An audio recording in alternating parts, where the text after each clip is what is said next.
student numbers. So this is cohorts, but so the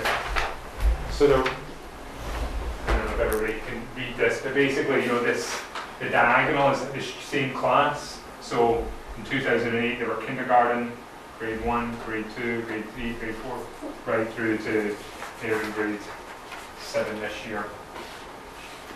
So this is just some contextual information that we're referring to inform our budget decisions.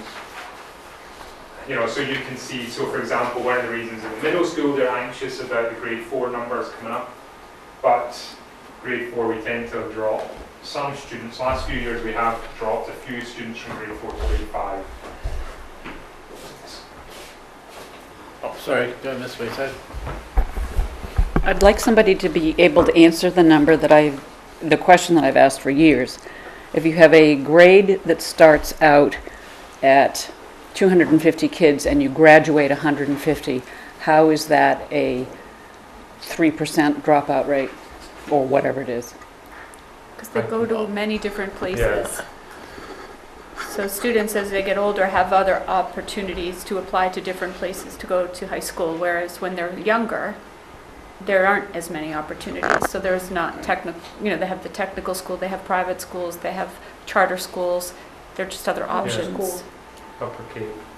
But so it's a third of the class that chooses high school education, secondary education, either at a cost or drops out. So, Mr. Lazarus? Well, you know that each year we send somewhere between 55 and 80 eighth graders to Upper Cape. Right. So that diminishes your numbers coming out of the middle school. No, I'm doing 9th grade to 12th grade. Oh, okay. You cannot explain those numbers to me and make them make sense. They just plain don't. I'm talking historical numbers. Yeah. And you can't tell by looking at this, but liars figure and figures lie. Hey.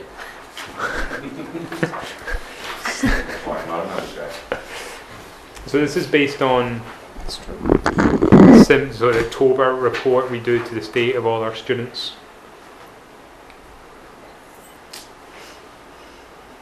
It might be helpful, there are some other figures we can look at, which, for example, we can get the foundation enrollment. It shows you all the students in the district, regardless of who live in the area, regardless of where they go. So it might be interesting to compare that. And not just that, you deserve a better answer. I don't have it, but I know that we're just losing people in the town, in the state, period. I know. It doesn't account for everything. It does not account for everything. No, it's the same answer that I've been given for 12 years, and I've asked that same question for 12 years and gotten what I consider to be a baloney beans answer. So where do you think they're going? I think they're dropping out. Oh. I think that we are understating our dropout. That's my personal opinion. I won't go any further. Right. than that. And some of them end up at the co-op. They're not represented in Yeah, the co-op people are here. Oh, they are in there. people are Okay. counted Yeah, there. Okay, they gotcha. are, we should be. Good question. It just plain doesn't make sense that you lose a third of your student body. No, I agree. From what grade to what grade? 9 to 12, she was saying. I thought she was talking earlier. Well, Yeah, not 9 So I to can- 12, we not a can- third from 9 to 12, a third If you from start with a- kindergarten to 12. Right. Interesting. Right, but if you start with a class of 250, when I was at the high school, we started with 250 in the freshman class and we'd graduate 160. Where did they go? And then you've got the I don't- foster kids. It'd be interesting to get a real answer. Yeah, But that's because not your reflected foster here, the kid 250 to comes in 160. and a foster kid True. goes out. True. They're a wash. Yeah, You can't blame it on the foster kid, or you can't account for it by the foster kid. We could, when you report the SIMS data, if you've reported a student in one period, you have to report them again. And if they're no longer active, you have to see where they've gone. It's not perfect, but it might be one thing to look at to be able to determine where these students have gone. Well, let's start with the basic question, which is, how is the dropout rate calculated that is reported? Thank you, Mr. Sweat. I don't know. It's in, I'll have it's It's in a- Sims. it So when is you in report, so Sims. it comes back to what I was just saying. So when you report a student, so we report a student in grade 11 as active, we have to report them in grade 12. And if they're not active, you have to see where they've gone. And they could be active anywhere, correct? Yes. Yes. So Meaning you have, in any other school district. well, when we report them, so for example, say a kid's in grade 11, we report them as active, but then they move out the they move out the district and they go to a different district. Right. So we'll report them as no longer active, and that they've gone to other K-12 education. And they would no longer They be then part of the cross-check They dropout. show up. They cross-check Yeah, it, that so they person make sure shows up. No, I understand, but they're no longer part of our they're not in our numbers anymore. denominator, so to Exactly. speak. So they wouldn't show up in that 150. But at the state level, someone would say, "Oh, that kid's he's now over at this other Right. district, or she's there." And if they don't show up somewhere else, then I believe that's when they start to count them. And then I'm not sure, but I think that's when they start to fall into the dropout bucket. Doesn't have to be answered today because nobody can, but I'd like a better answer at some point before I die. Do you have a time frame for that? Next 2 hours based on the temperature in this room. Mrs. Fugan? So the chart that you have up there, when you're looking at 12, that's 12 going into 12th grade, not graduated, correct? Yes, exactly. Okay, so what would be great, because I can understand the one example of the 250 started and the 160 graduated, that's not reflective on here. It would be great first to be able to add a column on here that basically says graduated, because when I'm taking a look of just enrolled from 9th grade to 12th grade, huge issue in 2009 with how it significantly went down between 9th and 10th, but if I take a look at 9th to 12th, all the way down, we're talking about 15 to 20 students, that there's a difference, but I know that that's enrolled. So one more column showing what who graduated would be great to at least start off with. The real issue, Mr. Chair, Go ahead. the real issue is, do you have faith that there's integrity in reporting? So when we look at, I think this is the red column that Rhonda was talking about, Yeah. 222 to 162. 60 kids disappeared from 9th grade to 10th grade from 2012 to 2013. It's an enormous number.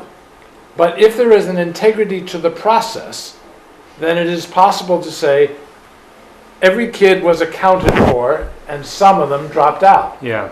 So do you have any question that the process by which this is done has integrity? You know, for this at this level, this information. So I've only been involved in state reporting for 2 or 3 years, so it's hard for me to speak to how rigorous it was in the past. Well, But I'm from just what I've speak seen, for right, today. it's hard to lose a student. I mean, you've got to have you've got to give them an identifying number. You've got to report them, and then then if you don't report them, you get an error. It says you can't. Where's this kid? Yeah, where are they? So And we don't calculate the dropout rate.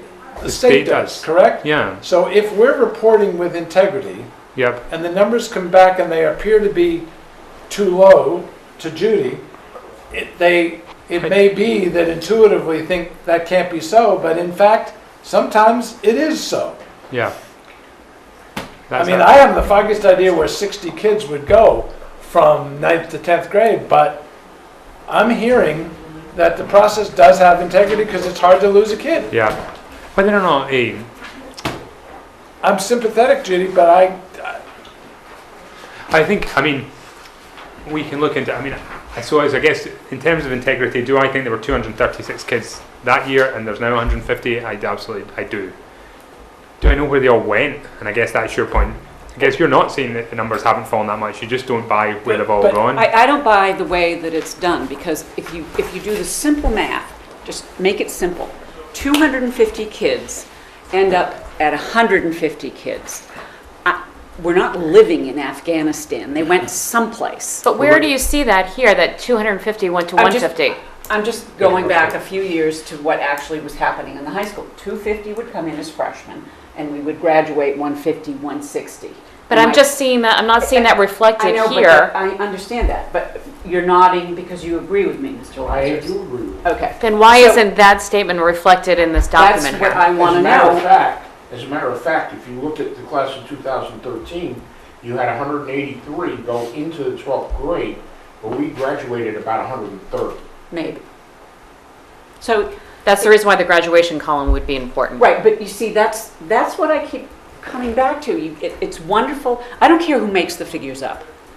They are not accurate figures. You cannot, on a basic level, go from 250 to 150 and tell me that's a 3% dropout And I rate. guess what, It's just plain bull. I guess what I'm saying is, it may be bull, but I don't think the bull is being created here.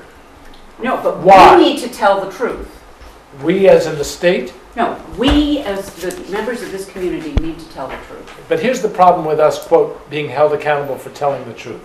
Every student has a number, right? Yes. And when they go from Wareham to Bourne, Yep. okay, that number goes with them, That's Yeah. correct. right? And it's the state who says, we've accounted for that child, Exactly. Yep. okay? So you're basically, and you may be right, but you're basically accusing the state system as either being incompetent or lacking integrity or both. But just to be clear, that it's not here, But it's it's not the state. Wareham that is the problem.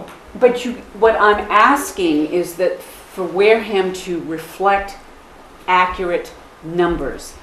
If everybody moved, if everybody moved like this, we'd all end up with the same number of kids, right? More or less.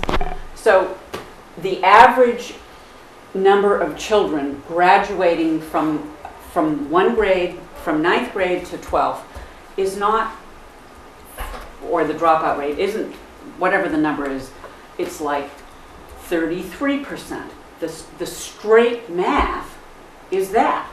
250 minus 150 is 100. 100 divided by 250 is, You know what? I They're not all acknowledge, dropouts. I acknowledge some intellectual curiosity about what you're talking about. But we have enough problems in Wareham that we do have control over, that for me to worry about whether the state has a conspiracy to deflate the dropout rate is just not on my radar. but it should be on your radar for Wareham. I think what she's saying is, it's not, the issue isn't the relevance of the lack of integrity in whose number, it's the lack of integrity in the number. So how do you plan as a school committee and administrators to deal with a dropout rate if that dropout rate is artificially expressed? Tell you what I will do to remove from the superintendent's plate this problem. Right. I'm on the board of directors of MASC, okay? I will take it up at the next MASC meeting to see if there's an integrity issue at the state. I'm convinced, because I trust these people, that we're not misrepresenting. But you may what's- not be. Okay, that Wareham isn't misrepresenting, because it's really hard to misrepresent. You know, every kid has a number, right? Yep. But I have no confidence one way or the other that what happens at the state level is necessarily an accurate, competent system, and I will look into that, but I'm asking that we remove it from the That's fine. superintendent's That's- plate. Oh, yeah. Yeah, I would just, at some point, like the answer. I'll see what I can find Okay, out. now, Thank you. now, Oh, Doc- you did- Doc- Dr. Shaver, who did have her hand up, did you want to say anything, or? Jeff just took it off your plate. Yeah, I know. Okay. You know, and, yeah, I'm not gonna put it back on my. Okay. She got the last word again. Look at that. So, let's move on. Thank you. No, So- for the comments. There's just a little more on our.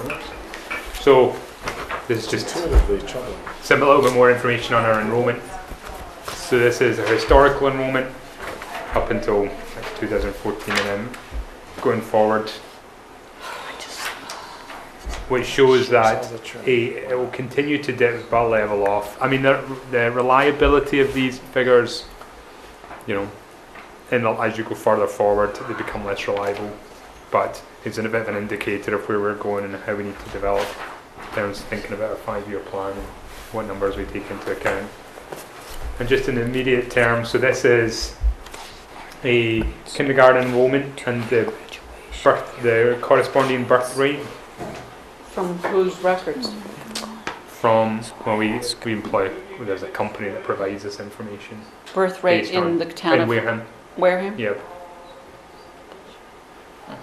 So, as the birth rate, you know, so and the birth rate, you know, is 5 years behind. So the 5-year ago birth rate in 2008, the birth rate in 2008 corresponds to the enrollment in 2013, which suggests that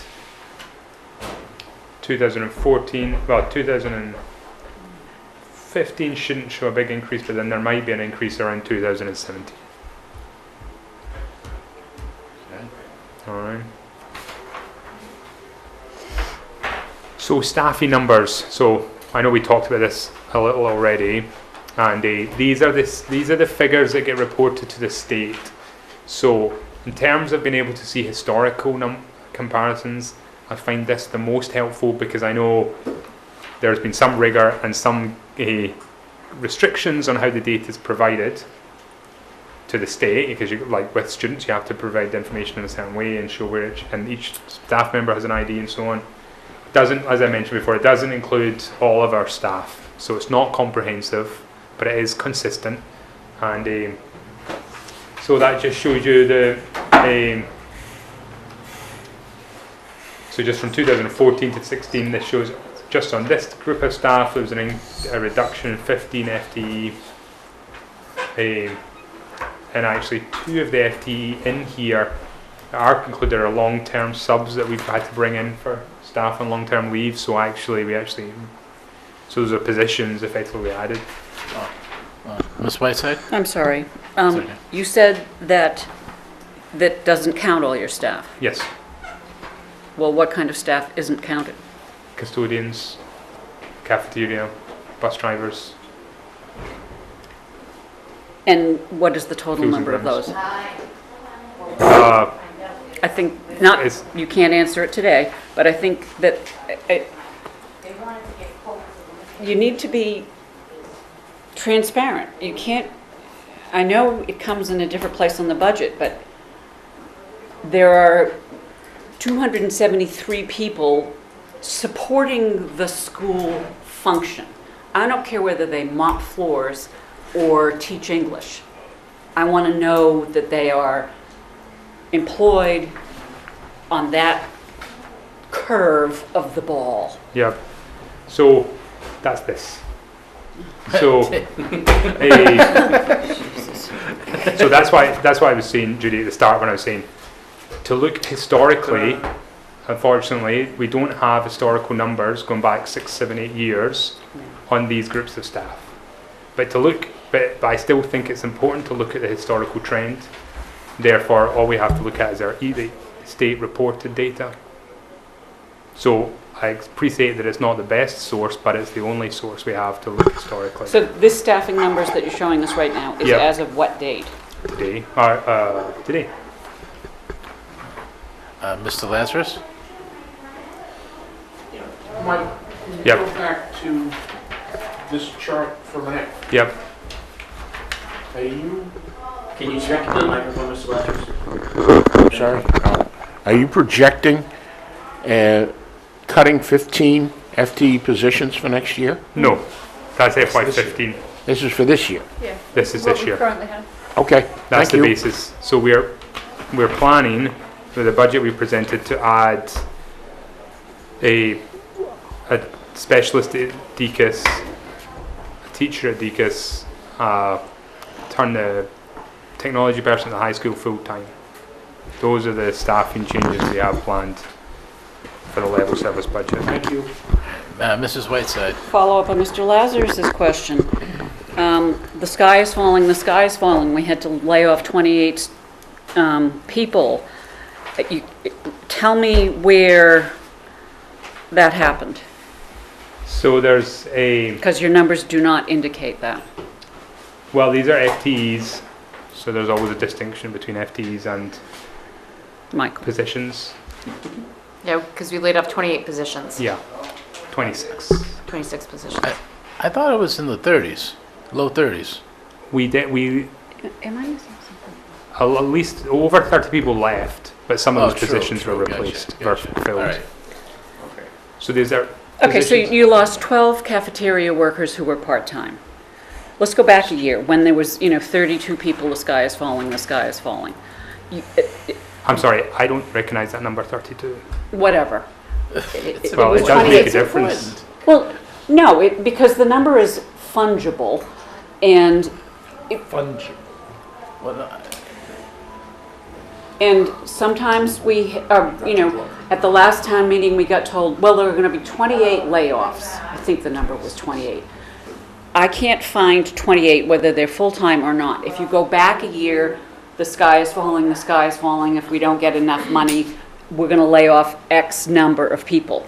Where did that happen? I don't know, if I could just interject, I don't know that anybody from the school department has ever actually quantified that the reduction in FTEs, which I think is the standard bureaucratic Yes, they term did. to describe a position being either eliminated or not filled, or whichever means by which it is lopped off of the total. Yeah. I don't think Yes, that's they ever did. been correlated directly to layoffs. I think there have at times been numbers bandied about possible layoffs, but I don't know that there's ever been that, okay, we lost 24 full-time equivalents, and out of that, there were 8 actual layoffs and 16 positions where people left or retired. Oh, we So could- I don't And know we that did all that, We did that in No, quite a lot of yeah, detail. but it's just not 32. Well, what is the number then?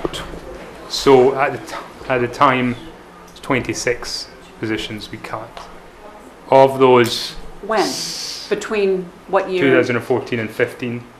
So So all the- 15 of them are here. Actually, 17 of them are here because you got to add in 2 for the long-term subs that we've had to add because people are on leave. We also added a kindergarten teacher this year to meet our increased enrollment in kindergarten, and a part-time paraprofessional. So that takes you to 5. I guess my comment really is, I'm not the brightest bulb in the pack, but if you tell me that, if this is the kind of information that goes before the public and somebody's going to go back and they're going to read some blog or some information on, Wareham Week or someplace, and they're going to say, well, you're going to lose 32 full-time equivalents. Well, if these were all, or whatever the number was, whether it was 28 or 17, whatever, they're going to find that and they're going to plug it in here and it ain't going to work. But they can't plug it in here. These are FTEs. I got that. Of Okay, only but part of when our we staff. talked about, that was always positions, not FTEs. So we need to come up with what's the equivalent of FTE. 26 positions what's the number to FTEs, and then basically say it's 26 positions. That equates to 17 or 15 FTEs, and then that plugs into this. Okay, That so I they're- think really, to really come down to the nuts and bolts, you need to tell the public that you lost 13 teachers, 17 cafeteria workers, and 2 bus drivers, and 1 custodian. That's what you need to tell them, not this FTE baloney, because it cannot, it's driving me nuts.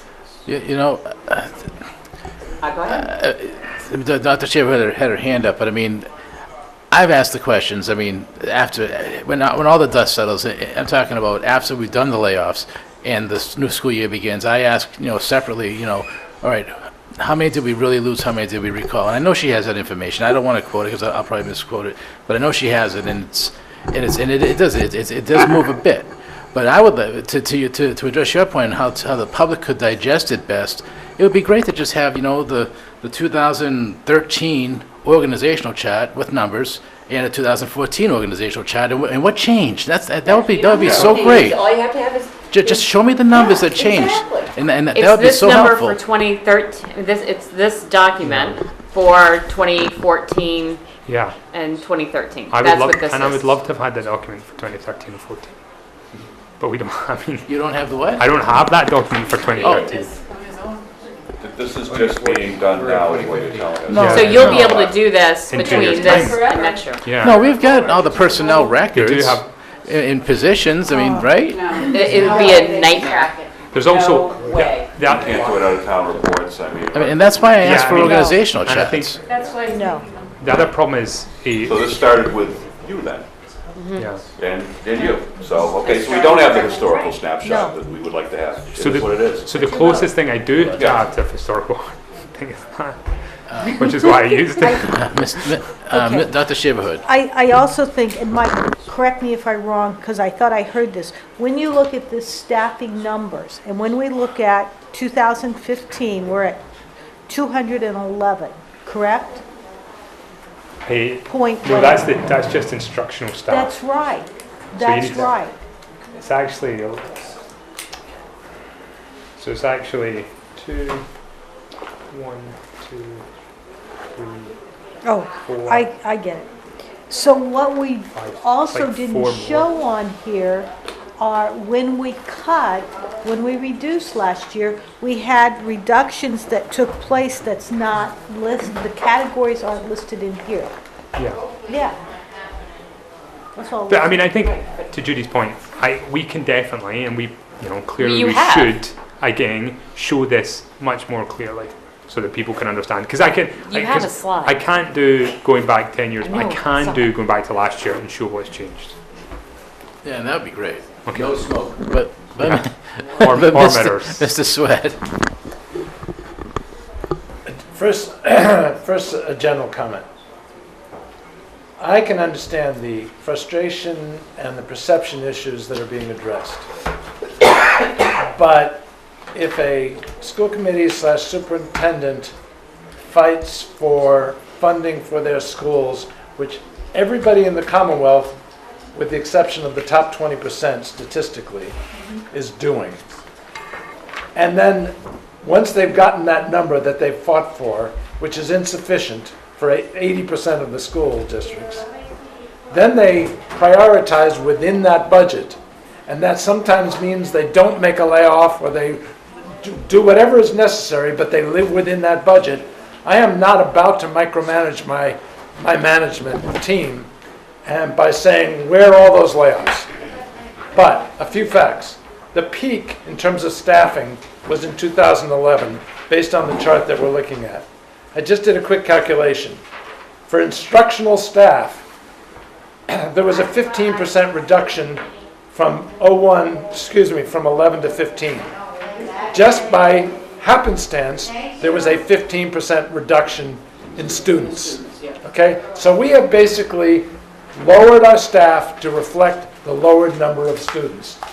If we hadn't done that, I'd be a little concerned. Because in tight times, that's probably what should happen. Also, and this is not insignificant, despite the fact that it's relatively difficult to do this, there's been an 8% reduction in all the rest of the staff, what I'll call overhead, non-classroom teachers. I think 8% is fairly significant. It's hard to take off overhead because a lot of overhead, we have one superintendent, whether there's 3,300 students or 2,600 students. So if I was a member of the public and I saw, yes, we've reduced our instructional staff in proportion to the loss of students, which we have, and we've reduced overhead by 8%, then I would say that's reasonable. And I agree with you, Mr. Sweat, but I don't think that is a point that the public gets. I agree with that too. Thank you.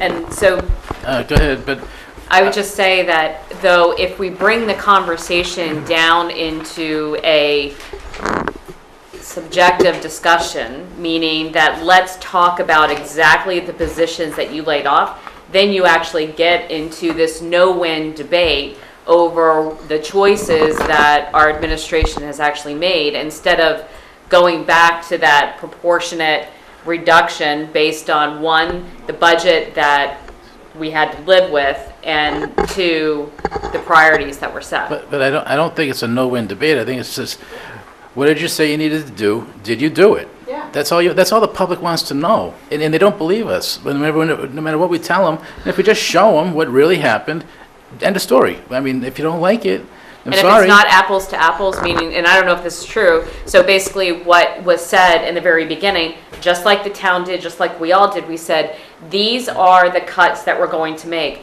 If all of a sudden, if we didn't get that funding, because at the time, that's where basically we said, but then there was some, not more money, but that then all of a sudden, so say it was a social studies teacher, but then all of a sudden we found that there was a big need to keep that social studies teacher, but now we laid off a math teacher. That's what I mean, like, that is very difficult. Nobody's worried about that. We're talking about how the perception is, when you talk about FTEs, that you're hiding something.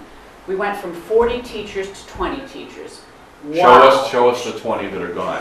Show us, That's what they want to hear. That's what they want. Not the specific positions, Yeah. but just show us how Absolutely. it's The only done. thing that I would say is that a lot of those arguments were made to be able to get additional funding, or we would need to cut. Cuts were made, we lived within, I'm not, No. I feel like that I'm starting We're to being make devil's advocate here a because- defensive argument over that we didn't cut. The thing is that we did cut. Well, we're I being John understand- Q. Public saying I defend understand it. that. All I'm saying I is get when that. you go to I understand. present it, the presentation to me has been furry. I know that he has, it's the same thing, the discussion that happened at the school committee. I know that he has a slide. It's just sharing that slide out Yeah, in this kind of setting. But actually, we need to move on, but would it be okay, Dr. Shaverhood? Yes. Would it be okay, I mean, we'll go on as much as we can here, but I mean, can we maybe move the curriculum item to the end of the day? Because, I mean, we're gonna have Minor coming in at 1:15. Yes, we would be happy to move Christmas? it. Okay, but let's finish this though. Okay, all right, I'll go quick. Staff numbers. So transportation budget, we don't have the transportation director here. We're not, so in terms of the money, this year, gas prices are low, which is helping our budget. We're forecasting some small increases. We've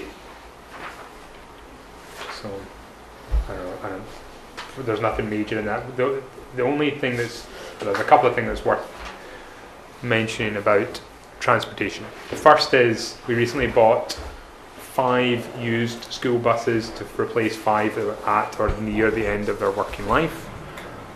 Well, I do have a current fleet list. The average age is around 10 years old, and the average mileage is actually higher than that. It's it's well over 120,000-30,000. It's the highest on each bus. These are old buses.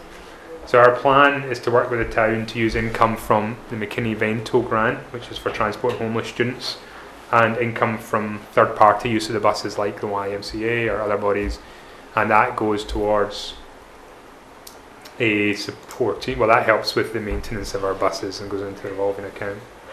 So, and the last piece is just we're also working with the town administrator and the municipal maintenance department to come up with a plan for combining our garages so that the school transportation garage would move in with the municipal maintenance. So it's a marriage of convenience. Good work.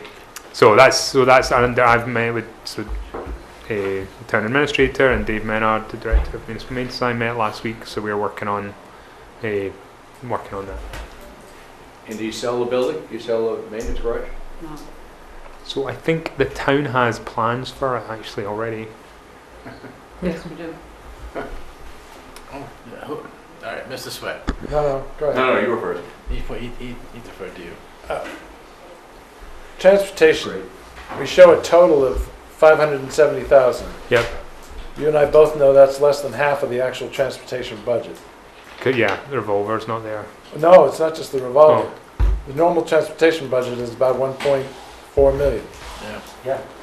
So I'm not questioning the numbers, I'm just, the format is such that anybody who tries to tie, Yeah, I'm sorry. Yes. right, anybody who Salaries tries are not to yet. tie this number Yeah. to the number they see on town meeting floor Yeah. couldn't do it, okay? Yeah, that's my fault. I'm sorry. In the spirit of transparency, I think it's really important that everybody in this room, but perhaps more importantly, everybody who might eventually see this, there are perhaps even 3 reserve funds that the school thinks of as reserve funds. One is the transportation revolver. It's essentially a reserve fund. We build it up as much as we can by providing services beyond the pickup and drop off of kids during the day. And we throw in McKinney-Vento, and we hope that we budgeted well enough so that at the end of the day, we've got money in this reserve fund to spend on a one-time basis for school buses. Okay? That is the business plan for transportation. And I think it's a fundamentally sound one, as long as that reserve at the end is large enough so we can buy enough buses, used or new, so that we can have a reasonable fleet. And relieves the burden from the town. And relieves the burden from the town completely. It almost purchase sounds more buses. like an enterprise fund than a revolver. Yeah, I was going to say, it should, Exactly. but, Exactly. but I should just But say, we don't make any profit on anything. So Right, when we but- charge the Y, there's no profit All that involved. stuff, yeah. It's all just goes back into the maintenance of the bus. So I think salaries and I think that's a perfectly legitimate way to run this business that we call transportation, non-net, et cetera, et cetera. The other reserve fund that we have is circuit breaker, which, as Michael pointed out, is a mixed blessing. But it's a reserve fund primarily because it's always a year late in getting it. So we basically have to think of it as a reserve fund that hopefully supports the fact that we haven't under-budgeted sped. Keep in mind, I don't think there's been ever a time where the schools come back to town meeting and said, we need more money for anything. And that's why those reserve funds are important. And then, to the extent that we can, the school choice account is also a reserve fund. Having a reserve fund is a very prudent, good thing to do, just as the town has 130,000 or whatever in their reserve fund. So, full disclosure, those are our reserve funds, and they're transparent. Yeah, Mrs. Halbom. But just briefly, I would like to thank, while we're on air, both Kim and Michael for getting together with Derek and Director Menard to get this in motion. This is something that we've talked about for a while. I know it's a little bit of a lengthy process. You can't just do it overnight. But it's one of the things that we discussed last year as a reason why people should support the override, to talk about how we were trying to combine function, how we were trying to reduce overhead, how we were trying to reduce duplication, and that's why they should seriously consider giving us additional operational money, because we was trying to do the difficult things here. What's the projected savings associated with this? there. So yeah, it's a ballpark like around 20,000. The utilities and heating at our current garage are not. I mean, it's 20,000 is yeah, it's half not a nothing. mechanic when you think about it, or something. It doesn't sound like a huge amount of money, If it's real. Yeah. but it's something. But it's also, I also think the benefits of this are not just not just savings, but also I'm really hoping that we'll be able to improve efficiency and the maintenance. Because I think the sum of our parts will be greater than, or the whole will be greater than the sum of our parts. Because once we're able to so we'll increase the mechanics team, Right. and we'll be able to hopefully they'll be able to work together, and we'll be able to be more flexible workforce. And the savings is being generated in what areas? Just the utilities from the current building, No staffing at all is No. assumed. none is assumed. Yeah. One thing you get when you double or whatever's going to happen with the amount of mechanics is, as anybody with an older car knows, mechanics is often as much an art as it is a science. And the more artists you have thinking about the problem, the more likely you're going to get the car fixed, or the bus fixed, or the truck fixed. I just think that there's going to be a brain growth, if you will, in the mechanical realm of repair when it comes to this in maintenance. Mr. Sweat? I don't want anybody to take this as a criticism of the effort, okay? But A, I hope we will have the opportunity as a school committee to approve this process, and B, I will want to see the numbers that is generating these savings. I'm a skeptic when it comes to these sort of things. But I applaud the effort. And again, as I said, the value is as much perceptual as it is financial, I think. I'm all for acknowledging the value of perception, but it has to be real as well as perceived as a positive thing. Jeff, you think of tools, they have a bay there that can accommodate the bus, that would be more efficient in terms of how they maintain them? Money is there. I'm a show-me kind of guy when it comes to this sort of stuff. That's all I'm saying. And the maintenance garage was set up plug-in diesels all the way around to the outside. Yeah, I know. It Which may I'm be a really s- excited it- about. I think that'd be great. It for may be a roads. slam dunk. All right. All right, Dr. Shaver Hood? Yeah, I just want to keep going through Yeah, these slides. exactly, yes. So the facilities, if you'll look, since 2012, we've closed the following facilities: Hammond, Everett, West, and McDuffie Annex. And what Mr. McMillan has also done is to prepare the square footage. So if you go to the next slide, you'll see where we have listed the building, when it was built, the square feet in the building, students, and for the last 4 years. So currently, as we shared earlier, our high square footage is the high school, we're at 399, Deacon's is 100, middle school's at 179, Minot Forest is 209, East Wareham is 145, so our total school, if you look at all of that, square feet per student is 210. The next slide looks at our custodial services from 2011 to our projected budget. We've listed custodial services, heating, maintenance of buildings, equipment, grounds, and utilities. We have gone up slightly in a few categories, and we've gone down as well. We'd be happy to speak to any questions which you may have. The next slide, what we've done is we've, yes. I like that. Nice try, almost. Do we have any idea whether 210 is where it stands within Massachusetts for square foot per student? No, I don't. I was trying to find that. I am looking, and I mean, I think it's a useful indicator, but we just can't hang too much on it. I don't think, because Just usable curious. space is different. So like if you have a large auditorium, that's a lot of space, but you can't teach it.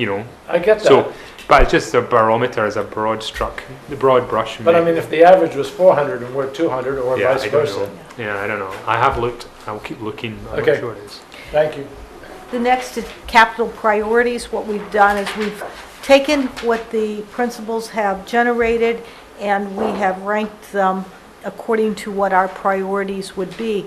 The first priority would be to look at replacement of the Deacon's partial E-corridor roof. We're estimating it being approximately $350,000. Of course, we will apply to MSBA, and as you can see, we've listed the other areas. One of the pieces that we'd like to point out on our capital plan, we believe if we would be able to fund a facilities audit, we're approximating that at $25,000, it would just review our facilities, provide us with a roadmap of how we can move ahead and how we can maintain our buildings. We feel like this would be a very valuable document to have as we move forward with MSBA applications, as well as making sure that we are as proactive as we possibly can be. Yes. Could you be a little bit more specific about what information you would get for $25,000? What we'd really like is a professional architectural firm or engineering firm to come in, look at our infrastructure, look at our facility as far as the heating, the mechanicals, looking at the roof structure, looking at our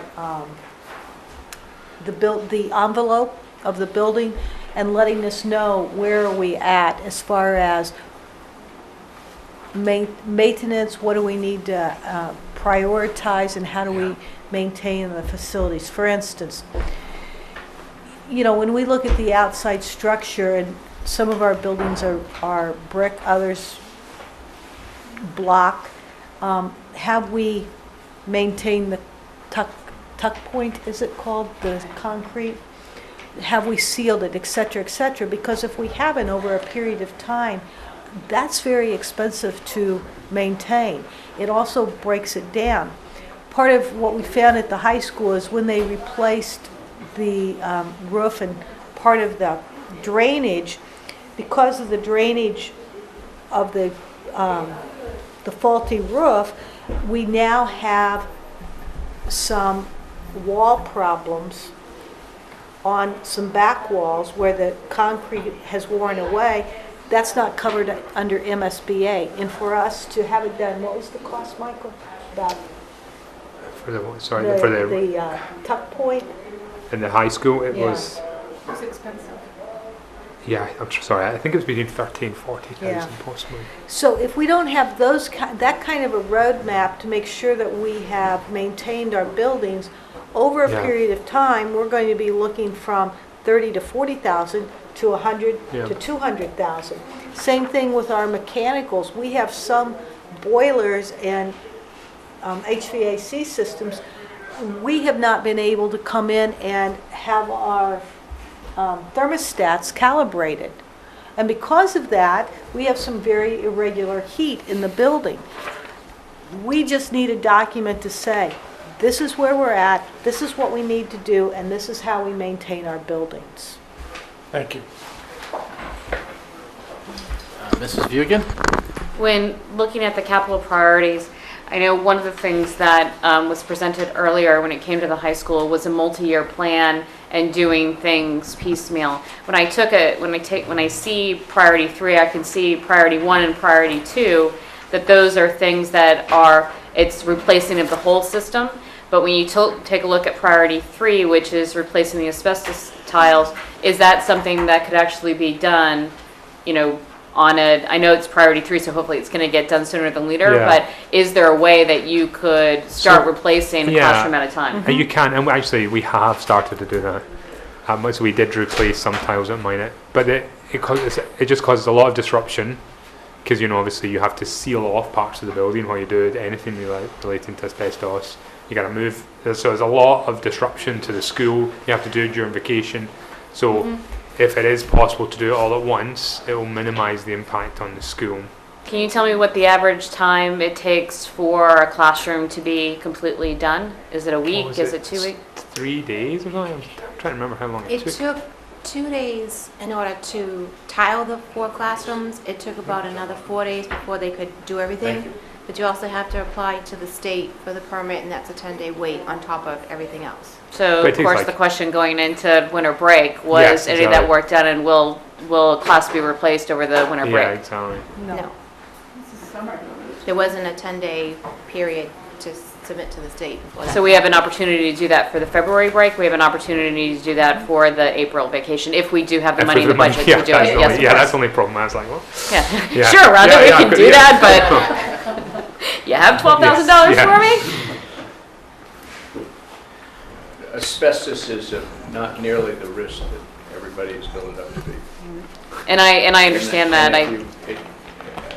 I'm sure that the boiler in the high school was more important than the tile in mine in terms of the risk. So the problem is, and I understand what you're saying, the problem is a lot of the tiles that currently cover the asbestos are becoming, you correct me if I'm wrong, but they are degrading and they have to be replaced. That's the problem. But in order to replace them, you have to deal with what's underneath them. And so, while it might not be so dangerous, they're now becoming trip hazards. So we have these and we cover them with mats. Yeah. And Okay. Well, we Part- can- yeah, It's and just one thing that asbestos is, unfortunately, I have an asbestos product, so I know quite a bit about it. yeah. Part of Unfortunately, what we're the- doing is managing our asbestos. And we have an asbestos plan in place. We'll continue to manage it. If we didn't have to manage it, we would be very grateful. But it's going to cost us to get out of that realm. Yeah. And we've just set the priorities. And then that brings us to Yeah. the curriculum budget, which we're going to skip for now. And we're now ready for Minot Forest. Welcome. Thank you. Good afternoon, everyone. Good afternoon. Oh, sorry. Okay. Dr. Shaverhood, were the former administrators just going through the PowerPoint and then seeing if there were questions? No, How do there you- was this huge. Yeah, no, Enjoy they it. Pretty went through much. it. Okay. Most of them You're did to safe. music. I thought you were going to sing. Yeah. I can sing. Dancing girls, cheerleading. Yeah.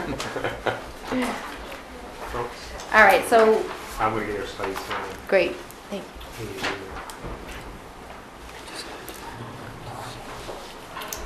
Just so you know, we did have Santa visiting mine this morning to the preschool because they were doing the Polar Express.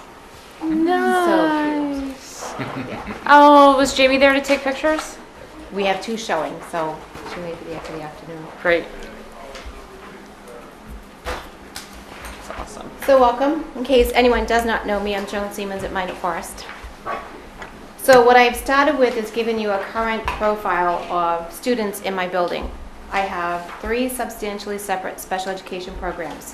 One is called the Social Learning Center, where we have 7 students in there. And you can see the numbers there, 4 in grade 3, 3 in grade 4. I have a learning center for children on the autism spectrum.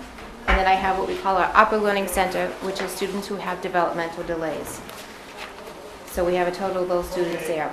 In grade 3, I currently have 201 students. And in grade 4, I currently have 207 students. There are 9 grade 3 classes, 10 grade 4 classes. All students in the district receive, and you may have heard this earlier, free breakfast and free lunch. For special ed, I currently have 29 students on IEPs in the regular education classrooms, inclusion and pullout. In grade 4, which is a bubble right now, there are 57 students. Just as a point of fact, report cards were just sent out about a week ago, and from report cards, we've had some referrals come in for some evaluations. I also have 10 ELL students in my building, and I didn't add that on, but I thought that was another important fact. We have many students moving into the district, moving into the school, and they require some services because they're English language learners. So there's 10 of those students. The next slide is what we're projecting for next year. So I'm looking at 6 students in the Social Learning Center, 6 in the ASD room, 6 in the Upper Learning Center room, 202 students in grade 3. If I keep 9 classes, it's 22 to 23 students in a class.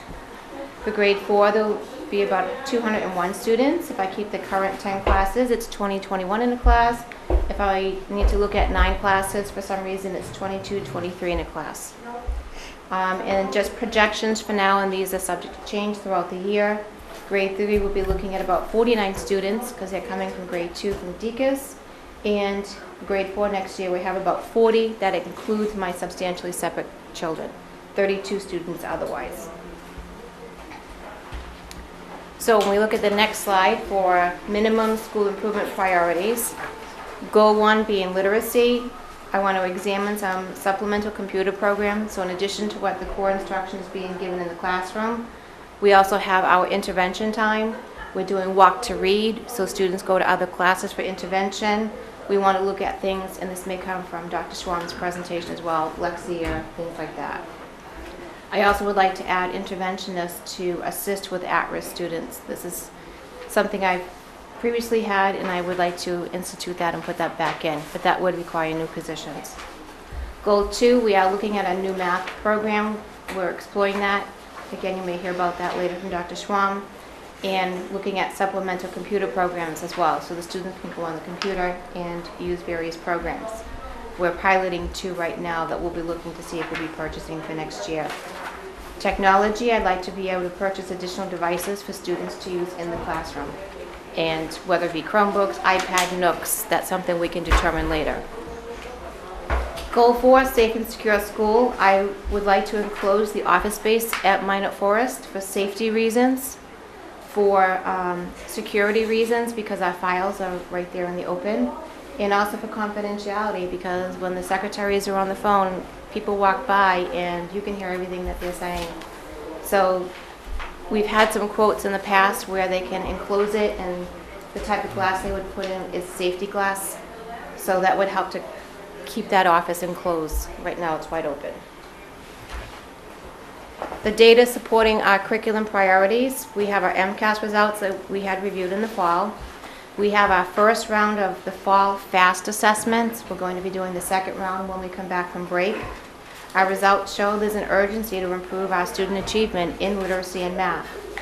We also know the PARCC assessment's coming down the line, so we have to prepare our students for taking assessments on the computer. So when you look at the FAST results for reading that we did in the fall, you can see on the slide, grade 3, we have 17% of our students are at high risk, 19% of our students are at some risk, and 64% of our students are at low risk, which means they were able to complete the benchmarks at that time. Grade 4 in reading, we had 21% at high risk, 28% had some risk, 51% is at low risk. This is why I'd like to add the interventionist to help with these students with these numbers.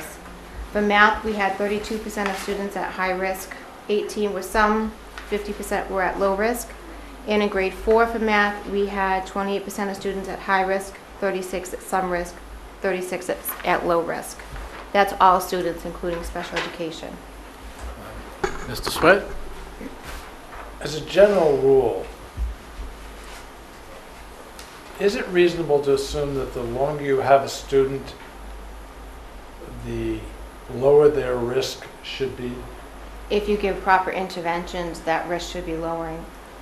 Well, proper interventions, proper instruction, whatever. But this is the reverse, isn't it? Well, this is the first time we've ever done this assessment. We've never used FAST before, and we don't have anything to compare it to yet. Once we do the January round, we'll have a better idea of how the students have done from. I understand, but I see both for reading and math, grade 4 is at higher risk than grade 3, and that's disturbing. I have a lot of children on IEPs in grade 4 this year. There was a big bubble, so that contributes to those numbers.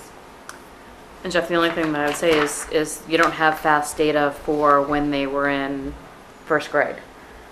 But I understand your point. I understand, but I was just saying, I hope the longer we have a student, the better off they are. Right, and all I'm saying is that the high risk could have been at 44% in grade 1. Could have been. We just don't know. We don't know. All right, next slide. So school improvement plan projects, looking at the minimum budget implications. Again, I want to do that office closure, which would be about $10,000. That would come out of the maintenance of building account. And for literacy, I'm looking at either hiring 4 part-time interventionists or 2 full-time. So if I just go with a standard step 1, you're looking at $60,000, and those would be new positions.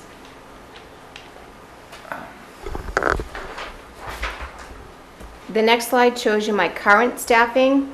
I currently have 5 integrated preschool teachers and the full-day teachers. In those programs spread out, there are 8 paraprofessionals. This includes the 2 full-day substantially separate programs and staffing. So they each have 2 in there for the full-day programs, and one other classroom has another additional one that they have to share. In grade 3, of the 9 teachers we have, grade 4 has 10, 3 substantially separate teachers, and in those 3 substantially separate programs, there are 6.5 paras spread out. Typically, we always try to have 2 in there. My ASD program also has an additional half because of some of the student needs. I have 4, if you want to call them regular special education teachers. They're the ones that do the inclusion and the pull-out services. Yes. How many more interventionists do you have this year compared to last year? 0. You didn't Oh, get- let me, I just got 1 this year, sorry. Yeah, So we did add contracted service. a consultant this year. So, full-time? Contracted service, No. that's 2 hours a day, 5 days a week to come in for the specific intervention blocks. All right, now, and that's great. It's okay. Well, yeah, it's better, I guess. But when we did the school improvement plan or the MCAS results or something, it was made abundantly clear that the interventionists who were getting tremendous bang for the buck when they were at DECUS, and I thought they were going to come over when we Well, merged the schools. Next year. There were cuts, we had to. Yeah. I Right, believe they so were cut. there were cuts that needed to be made, there were no place for anyone to go, so the Okay. cuts were made, and we have what we have. And also the data, sorry, Mr. Chair. Can I- Yeah, no, So the data that was, I remember when that statement was made, Yeah. when we were talking about last year results and that Ms. Panarisi was talking about the benefit of those interventionalists, Yeah. but that was because that last year they kept them minute cut. Right. And so now it's about, all right, now going into next year's budget, that's the reason why I think you're seeing it here. yeah. So we didn't know. I mean, It was based on last year's results that epiphany happened this Yeah. year, so now it's Yeah. basically rectifying that for Alright. next year. I guess what I'm trying to say, I mean, the interventions you're requesting, I mean, are downright critical. I mean, yes, right? I have the data that shows Yeah, that. all right. And that's the reason why it's not in the wish budget, it's in, this is, It's not in the level service budget. it's not in the level No. service budget. So I No, but we do appreciate have options. getting for- the yes. person that we have for 2 hours, Yeah. she's volunteering an extra hour in her own time. So I think that's She's wonderful. wonderful. She is. Yes. No, go Lucky. Okay, thank you. Can I, Oh, go ahead. yeah, I'm sorry. You just, I think, touched on it. How many volunteers do you have who come in and work with you, for you, with It your de- students? It depends on a given day. A lot of the parent volunteers, they come in to help in the lunchroom, they're out at recess, they're in the classrooms working with teachers. Most teachers have anywhere from 1 to 4, but it may not specifically be to help students with reading. It could be clerical, it could be running things off. Okay, and what about in your sped or your substantially separate? Do you have volunteers in there? We do. It's more for student need, but the most volunteers go into the regular education classrooms. We welcome all volunteers. So if somebody wants to come in, they're absolutely welcome once they go through the Cory check. Come on over. Thank you. Okay. I have one instructor, oh, yes? Oh, sorry, go ahead. Is it, I would have thought that that the ratio of students to staff would be relatively low at the high school for a variety of reasons. And whether it's too low or not remains to be seen. They're at 6.1. Once again, assuming these numbers are correct in terms of totals. The descriptions may not be, Yeah. but the totals should be. So, just so you know, Joan, the middle school was 8.9 students per FTE of people, all people, including the principal. The high school is at 6.1. Deacon's is at 8.0, and you're at 5.7. Why do you think you have so much more staff per student than any of the other 3 schools? Doesn't make sense to me. No, because I have less grade levels in my building. That's what the numbers say. Somebody check his math. Includes preschool. Yeah, that's right, I do have preschool. I'm thinking grades 3 and 4. It's three grades. But the number of grades shouldn't make a difference because on average. But wait a minute, I'm not counting, how many preschool students do you have? 84, I think. Yeah, 84? around That's the 84, problem. Yeah. I only counted 3 and 4. Oh, no, there are 84 preschool. Thank you. yeah. Okay. I'll recalculate. So continuing on that side, I have 1 full-time instructional leader. I have 1 guidance counselor, nurse assistant principal, reading interventionist, Title I paraprofessional, art, music, phys ed, technology. And then I share staff as well, that you'll see at the bottom. The school adjustment counselor goes between Deacon's and Minot. The psychologist is district-wide, our team chair is district-wide, and my behavior interventionist I share at times with Deacon's. So looking at staff changes, this is where I'm looking to add either the 2 full-time or 4 part-time reading interventionists. And my rationale was that our data from FAST as well as MCAS show that many students need that additional support to improve their reading achievement. Other expenditures that I would like to see is hiring substitutes. If I hire 5 substitutes a day over 2 days, half of the grade level can meet to review data after assessments are given. They can meet in the morning, the other half of the grade level can meet in the afternoon. We'll do that for the MCAS. We do FAST assessments 3 times a year, so that way right after we give the assessment, we pull all the half of the teachers together at a time. We go through the data, but then we take that next step as far as what that data means. There's reports that we get from FAST that tell us where the students need to go for their future and where they currently are. So the substitutes will help give the teachers that time to go through that. Mr. Chair? Go ahead.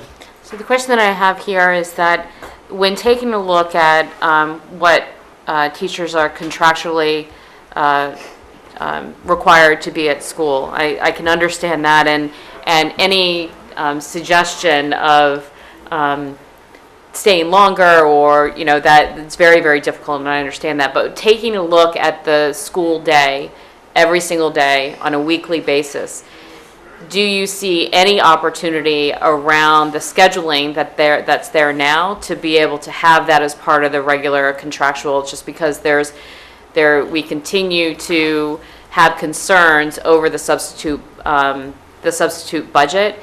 And even though this is probably a good use of the substitutes, it would be very, very difficult for, I'll just speak for myself, to increase that whatsoever. So is there maybe thoughts around how to find some time during the day by being creative, thinking outside the box again, so you don't, worry about contractual obligations, to be able to make this work happen? Because this is important work that needs to happen. It is important, which is why I have it here. Contractually, there isn't any time that I can take away. We do have one day a week on a Tuesday. For 40 minutes. Those Tuesdays fill up fast, not to take away from this fast. I have a staff meeting that I try to schedule. Teachers need to have time to work on their goals and their evaluations. When they have their own unit tests, they need to have time to go through that with the grade levels. I run out of Tuesdays quickly. So they don't have enough time for collaboration. They have 40 minutes a day that if they want to use on their own to meet with their colleagues, that's fine, but I cannot mandate that. It's a prep for the following week. I feel it's important, and it's 4 times a year. That's why I wanted to put it in there. We've tried thinking outside the box. We've tried various things. It's just that substitute line item, so how can we use substitutes differently to be able to find that in the current substitute budget also, is another way to go about it. Okay. I understand. Mr. Sweat? Michael, tell me about the economics of preschool. Hey, that was really mean. Well, half of the students are on IEPs, so we have to educate them, and then we have our peer models that come and they pay a minimum amount of money based on their income. It's a sliding scale. Very minimum. Half of your pre-K kids are on IEPs? Yes. Yes. Yeah. How? In early intervention. Early intervention. Once, when children are They're in, usually, by They're 2 born point, on IEP? well, no, they're born with Kid, disability. IEP. they have significant needs. Early They're born intervention. with disabilities, Mr. Lazarus, and they go through early intervention. So by the time they're 2.9 years, they transition into the public school. So by the time they're age 3, we have to provide an education for them if they've been diagnosed with a disability. How much does it cost us? The reimbursement is what? I don't know. I don't have it here for all students or just pre-K. Pre-K. I'm focused just on pre-K. I don't have it here. I mean, I did look to see since how cost effective it was. We don't have a choice. Yeah. Yeah. For the IEP. That's a With the mandate. IEP. We have to provide services. I understand that. Who institutes the IEP? But that's only half the kids, right? Early Once they- childhood. Early Right. childhood intervention. So starts Mrs. the IEP. Tobin goes out and does a home visit for students who have been identified to her. Early intervention, Kennedy Donovan Center, for instance, they'll send a referral.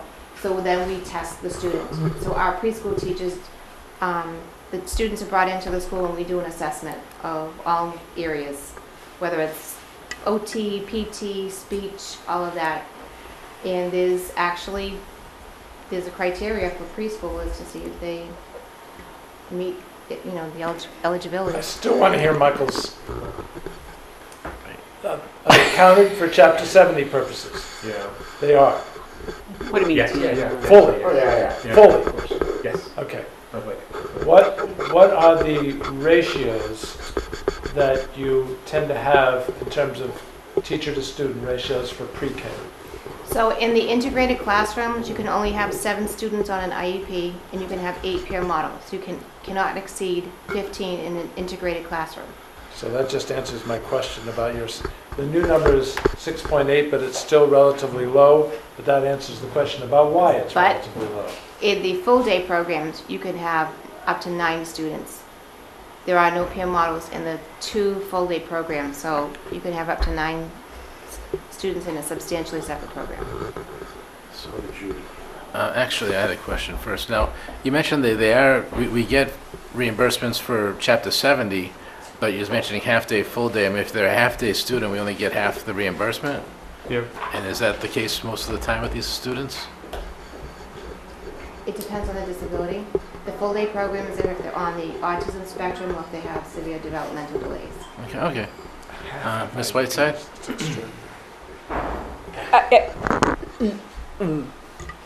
I would never teach anything under 12 years old. Never. No way. Jose. However, having raised 2 children, if I sat them down in front of a stranger and had them be assessed, they both would have been off the charts in terms of wacko. Because, no, I mean, We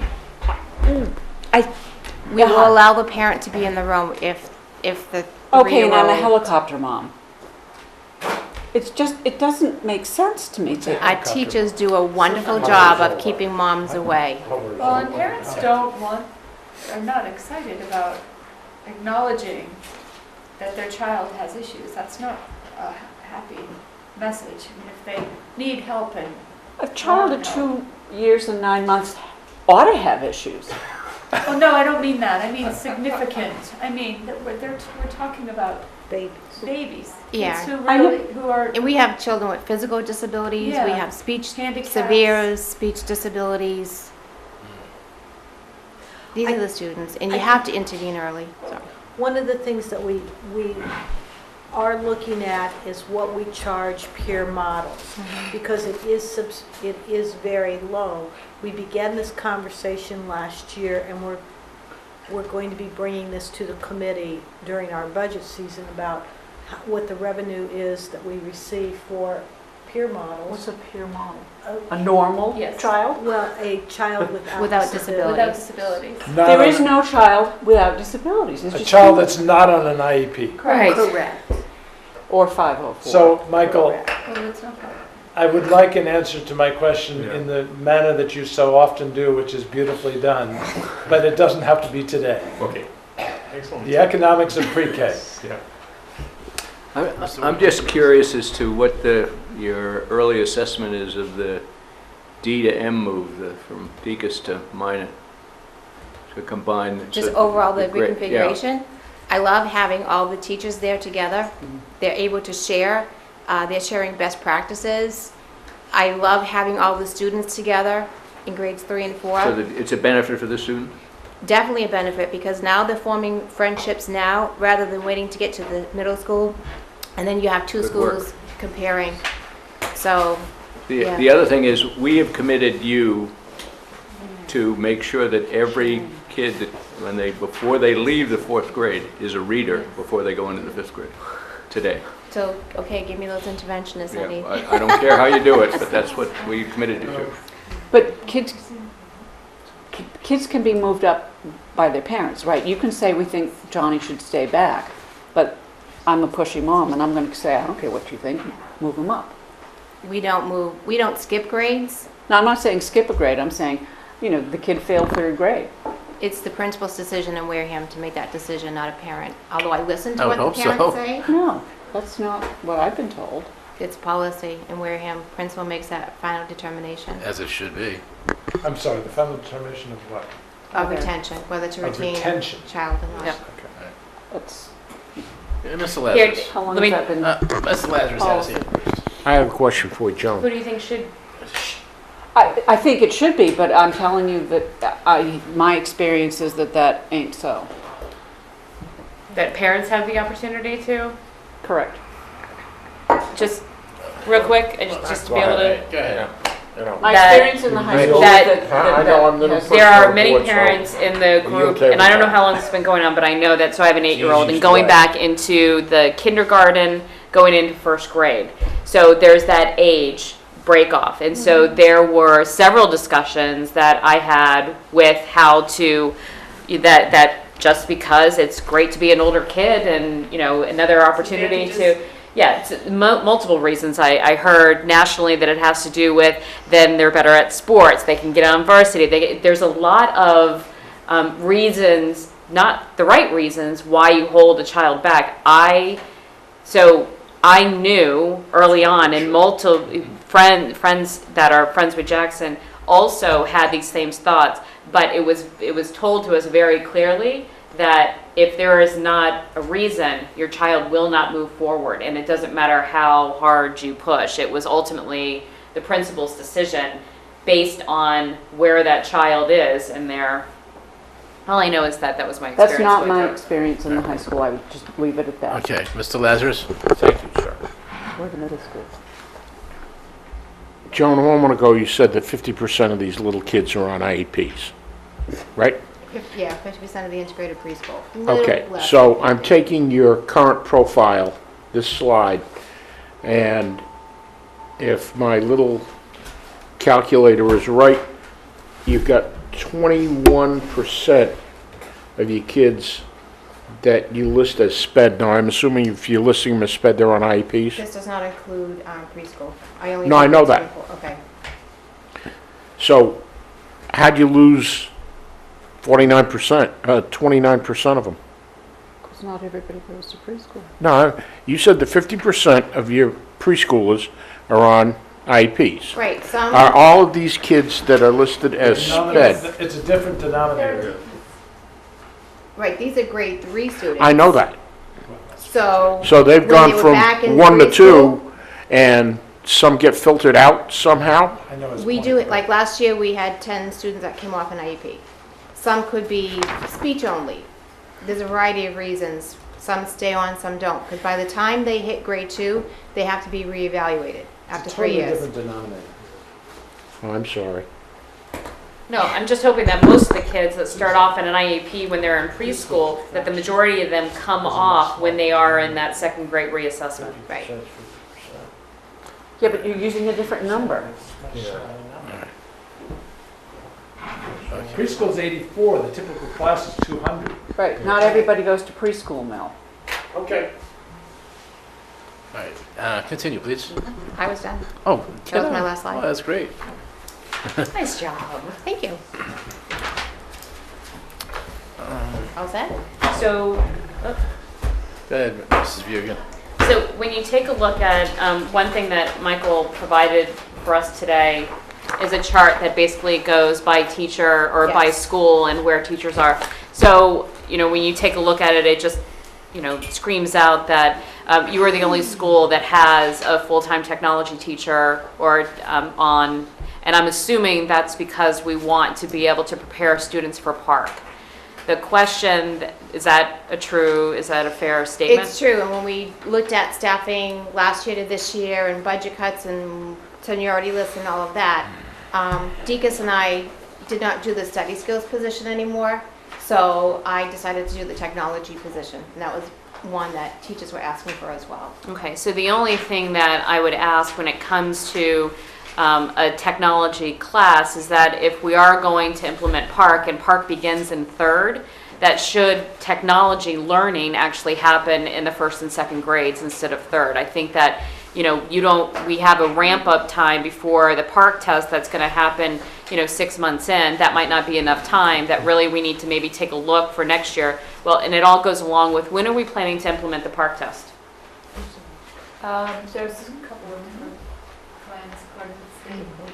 Yeah, but I know that there are a lot of communities that have already said we're doing the switch over, and for me, having that phased in approach and starting next year with Park in the third grade, I think every single year that we wait, it holds students back from when they actually, when we turn, like, when do we start in the third grade, and if so, then that kind of needs to correspond when we start teaching technology in the lower There are grades. a couple of issues with that. However, I did just forward an email I received from the state for this elementary grades 2 through 8 to participate in a Park-like assessment. Forwarded it a few days ago. So 2 through 8. Yeah, 2 through 8 to have a. I think it wasn't the Park. I don't think it was the Park exam as we had practiced the prior year when we set up the groups, but I think it's sort of, they're saying it's like a diagnostic. So anyway, I forwarded that to the principals, and I'm waiting for feedback to see who would like to participate in the Park for this year, not as a practice, so to speak. But there are a couple of technology has to be done well. And the infrastructure. You have to have the infrastructure to do park the way park was meant to be done. If teachers are taking the Common Core, which they're doing, and they're practicing questions from all of the information that's out there available for teachers to do, which they're doing. So they're preparing students to be able to answer park-like questions, so to speak, that are connected to the Common Core. Then they're getting that practice. But in my opinion, it should be taken on the computer, because that was its intent. To do it paper and pencil, it just Defeats the purpose. it So defeats again, the whole idea around it. So part of it is making sure we're up to speed, which we're working on, rigorously working on, in the best way possible to do it appropriately as it was meant to be. so it just would be great to have, I know that you're still working on it, but we have communities that have implemented it this year. So they flipped it. Who knows what's going to happen in those schools, but they basically said, this is the new one, we're going to flip the switch and we're just going to do it. And they just did it. And I know that we're trying to have a more thoughtful approach, but I want us to get on that. I'm sure you guys are doing it, but what is our plan to actually implement it? Is it 5 years from now? Is it 3 years from now? Is it next year? What are the thoughts around it? Because I think that helps. Sorry, I think that helps, at least for me as a school committee member, or make sound decisions on some of the budgetary things that we're doing this year, because we're being thoughtful about that piece of it. So just being able to have your thoughts around when we're going to implement it helps, I think, with this process. All right, Mr. Sweat? Two things. One is, it's my understanding that the state hasn't even firmly decided to go with park. So that's, There's ambiguity that way. okay, that's number one. Number two, sometime last school year, we actually took a vote as to what we were going to do. I actually did the webinar and sent you notes. That was me working with Wareham before I worked there. And that was long before, wow. And my recollection is we voted to do park in the high school and to keep MCAS. My question is, will there be a vote of the school committee required this year as well to make the decision for next year? We haven't heard yet. We haven't heard yet. We don't even know that. And I assume that's because there's uncertainty about the way the whole thing is going, especially with the change in governors. Oh, that too. Oh, that too, yes, right. Okay. Mrs. Vugan? Thank you. I wasn't done before, by the way. So my second question, I was Your recognized. seventh question. this is only two.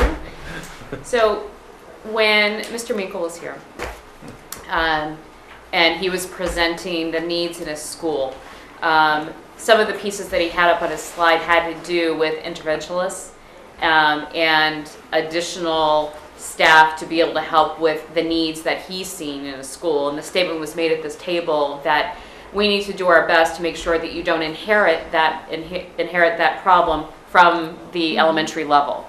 And so for me in my head, except I didn't say it out loud, was, okay, well then we need to make sure that we're then focusing on what additional resources are needed or changes or whatever in the elementary level.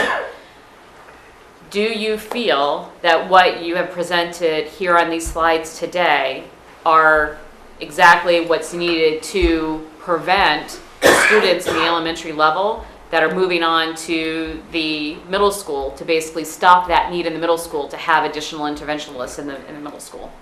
So the interventionists are going to help the students, like the regular ed students, with that support. We have, right now, like in my fourth grade, I have a higher percentage of special ed students. There's a bubble right there. The ones coming in, the numbers aren't as high. So the special ed teachers hopefully will have some additional time to be able to help additional students with some flexible grouping. So I think it was 2012 when I had those part-time interventionists, our data showed that they did a great deal of service for those students, and we had better scores. Okay. Because yes. again, there's just a lot of concern today that we need to make sure that once they leave, whether it's DCAS or definitely once I they agree. finish there, that they're on a different path when they're at middle school, that they have the basic learning and everything that they need. So then we decrease the need for the amount of services needed in the middle school. And I think we need to do an outreach to parents, because reading to your children every night is very key to help build that foundation. So then the last point that I'll make is around power schools, about getting power schools in the elementary level. Or some sort of,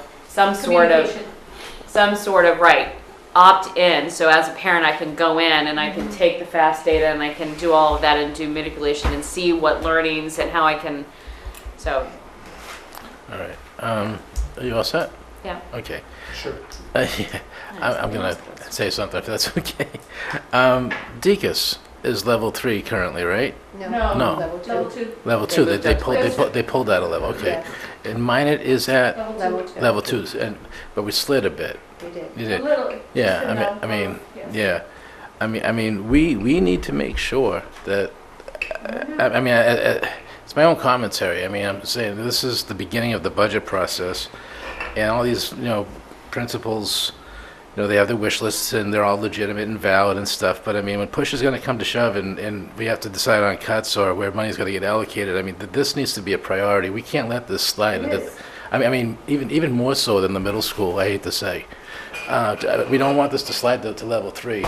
We've been throwing the kitchen. We've been throwing the kitchen sink at the middle school and haven't got the results we needed.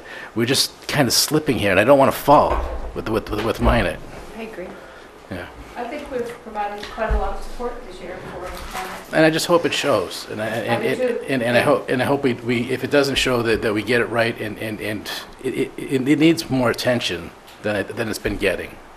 I think. been getting from before last year, do you mean? Or before this year? Yeah, yeah. Fair. Yeah.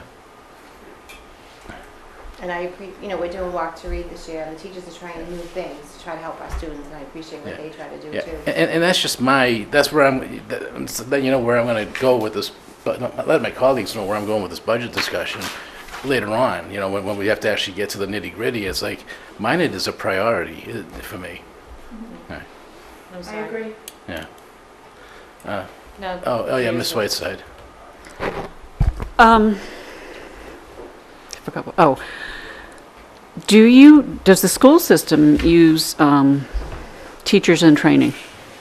Teachers what? In training, people who are learning how to be teachers, getting their graduate Student students? Yeah. teachers, yes. Do you ever get saddled with one? Or do you It choose? varies. Sometimes I might get 1 a year, sometimes I get 2 a year. Okay. I haven't had any requests for student teachers this year. And what impact on your educational achievement does a library that's only open 18 hours a week have? It's just another loss of a resource for families and students in town. But I have to speak from the school standpoint as well. I mean, we don't have the library, but we have a book swap at Minot Forest, where we have books on a cart. So we have books available for every grade level. In fact, we sent them over to Deacon's for the younger grades. That was started by one of our teachers through the Foundation for Wareham Education.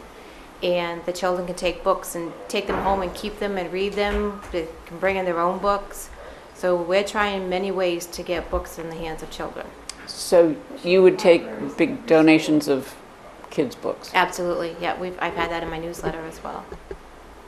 And she has an awesome newsletter, by the way. I learned more about what's going on in this district by reading her newsletter than a lot of other sources. It's on the website if you want to read it.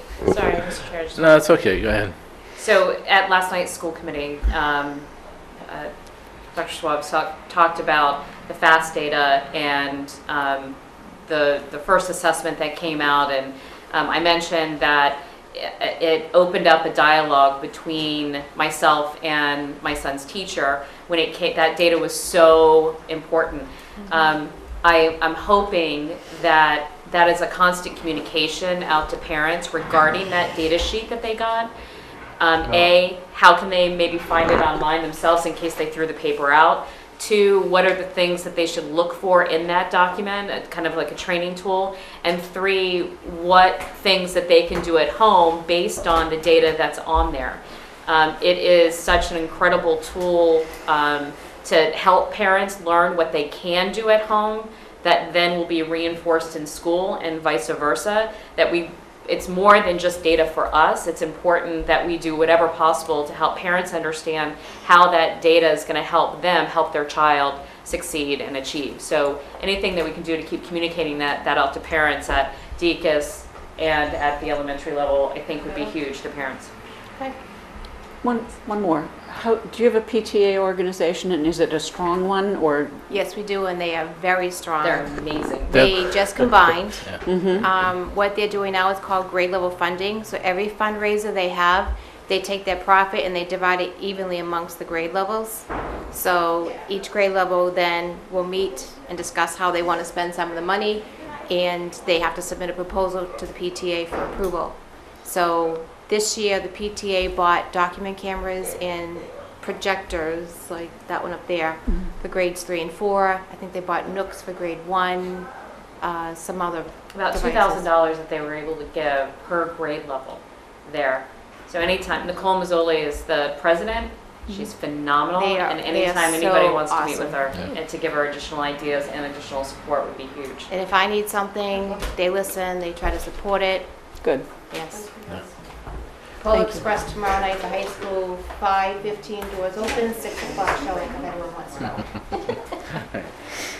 We good? Yeah, thank you very much. Great, thank you. Thank you. Thank Bye-bye. you. Have a nice Holidays. holiday. Happy holidays. I keep seeing Jackson's bus driver and she's like, 3 more days, 2 more days. I'm sure all the teachers are saying that too. 1 more day. I don't think we need the lights on in the school because the energy is quite high there. They're excited, that's for sure. Good. All right, have a good holiday. We can give you some treadmills.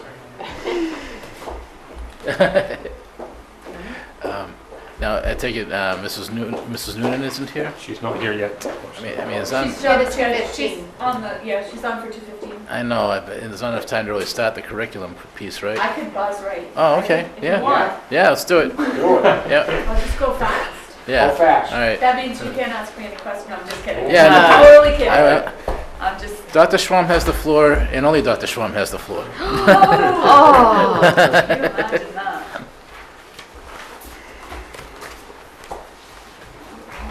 All right. So, the curriculum budget. Yep. Basically, the first slide is just the demographics of the district. Did you guys okay? He wanted to butt in, but go ahead. You, okay. So basically, the first slide is just really, you're all aware of the demographics of our district and Yes. what that says. We put the comparison to the state so that you could see our district versus the state. And it gives you an idea of our student population. Refresh our memory as to how high needs is calculated. It's a combination of a number of Hold on here. things. Can you go through your whole thing, maybe? Yeah. And then maybe ask questions? Sure, I'll do whatever Would you that be all like. right, Mr. Sweat? All right, let's do that. The next slide. Our district goals, you're very aware of those. You've seen them a number of times. Oh, yes. Yep. I'm basically gave you what my focus is. They're similar to my SMART goals, condensed version. Implementing PD to enhance rigor, analyze the pilot math program, implement that grade K through 4. Continue to support Reach for Reading in K through 5. I'm in K through 4. Grade 5 is piloting Reach for Reading right now. Implement consistent practices 6 through 8. Writing is still a focus, and the PD has focused on that craft this year. And continue to support standard-based instruction across all disciplines. Continue to support technology. Technology is a big deal, and for a number of reasons, as you've heard in many of the plans. And we're currently analyzing the current structures in place and looking at the possibility of somehow having an education technology integration specialist be part of our team. So I don't know if you want to talk about that, but since I don't have a lot of time. part of why I have a justification for that, and we can talk about that at length, but part of the beauty of technology is its integration, its organic integration into the classroom. If teachers do not have the proper person in place to help them manage that in the moment, in the time that they need it, then then the technology becomes a device and not a tool, and there's a difference. So I could talk about that at another time, but continue to learn about the current culture, obviously build relationships with stakeholders, and find ways to encourage, ways to change practices that have limited student opportunities. I'm all about empowering others. I think we have a lot of talent right here amongst us and have started to, they've taken some charge, and I'm very proud of the work that they've done in providing professional development for their colleagues. Not only is it quality professional development, but it's also cost savings. I would like to have that grow. And you saw this growth side last night at my presentation. That's my big concern, and that's my story, and I'm sticking to it with growth.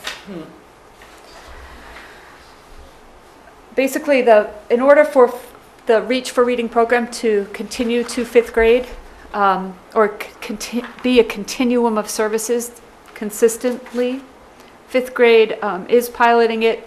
I need to ask them, but I've gotten a price for purchasing that program for the 5th grade, and it's $37,128.40. Another initiative that has been well received is the pilot math program called Envision Math. There were a few, I had a checklist of things that I wanted to have happen with any math program, and one, that it was organically and technologically based. 2, that we didn't have to buy any supplemental or other materials, so books every year. Many of the programs that we currently have cost money. You have to buy 2 workbooks, for example, for every grade. For our current program, it's very expensive, those materials. So this program does not require that, and it's easily updated because it's an online program. We don't have to throw away a whole bunch of textbooks after 5 or 6 years. We would have to pay to upgrade the system, but it would save in that regard as well, so we could continue. And it's Common Core aligned. The 5th and 6th grade are now piloting it, and the 4th grade is 3rd and 4th grade will begin piloting in January, along with 1K class, a 1, 2, and a 1, 2. So K through 4 will be piloting the program. Rigor has also been a concern, and my concern when we talk about rigor is that defining it and helping teachers define it for themselves and what that means. So there are certain pedagogical strategies that go along with taking the current curriculum and making it more rigorous, and there's training that needs to happen so the teachers have that available to them so that they can implement it. So I've looked into that, and Marzano has a wonderful program. He's a pretty respected, research-based professional development. He's published, and he's got a program that is not subject-specific, but goes across subject areas to help teachers formulate plans that actually enhance the rigor of what they're already teaching for students, which I think is really important. The cost of that initially was $16,500, but I believe I can have that taken care of through a grant. The Mentor Protege program is a state mandate, so that money is just that money. There'll be no cost to the Envision training. But the high school already has that, doesn't it? No? Let's keep going though. For 20 years, Yeah, it's the mandated. state mandate. We have to have a program every year for new teachers, no matter what. Please save your questions. The stipends for classroom teachers to provide PD is another way I've tried to save money. in that, so in other words, instead of stressing our budget out with hiring outside people to come into our district, utilize the people that already have a really good foundation for what it is we're trying to do, and help them, empower them to provide the professional development for their colleagues. That's a pretty good practice. It's been vetted in other districts and it works brilliantly. Let's see, we're looking at Lexia, Symphony Math, and Edwin Teaching and Learning. Edwin Teaching and Learning is free right now, and they're hopeful that it will stay free for us for next year. But it's the place where we'll put all of our district-determined measures that are not otherwise noted already. And it's it's a pretty intense computer program hooked in with the Department of Education and Edwin Analytics. The Lexia and Symphony, I believe, will be grant funded from either Title I or Title IIA, depending upon the needs of the students in the programs. Where's that? I can't see my own slides. Is that the integration Technology. specialist? Yes, it is. Oh, yes. That's small. So let's really How much is let, that number up there? I can't see it on this. it's 85,000, but Michael noted it as 55 on his slide. Well, I'd hoped that we would be able to use grants. Use to grants, pay for and we some may of it. be That's able what we've to. been looking at. So Michael and I have been attending weekly technology meetings now since shortly after I got here. And we just need to, they're tech people and they understand all of that. They're the teachers that understand the education. And there's no one to bridge the gap between those two elements. So the tech people aren't necessarily, they weren't trained to be teachers. The teachers were not trained to be technicians. But someone who specializes in technology integration, education integration of technology, is a spectacular, it would be a spectacular addition to where we want to go as far as understanding the applications necessary, the software programs necessary, aligning all of those throughout the district, making sure that there's equity and distribution of products, making sure that the devices are actually connected to curriculum initiatives, and I could go on and on and on, but it's something I'm hopeful for, and I will keep saying it, and if we don't get it, you'll hear it again over and over, and that's okay, because that's what we do. I need to advocate for it. At the moment, it's not in the budget. It's not in the level She's not service. in the, no, it's not in the level service budget It's at in this the time. minimum skill improvement. So I'm good. That Yes. concludes, okay, Mr. Sweat, you were first. First, on the point you just made, whether it's in the budget or not, I think what I'm hearing you say is that it's more important than some things that are in the budget. And if that's the case, we need to reprioritize and put it in the budget.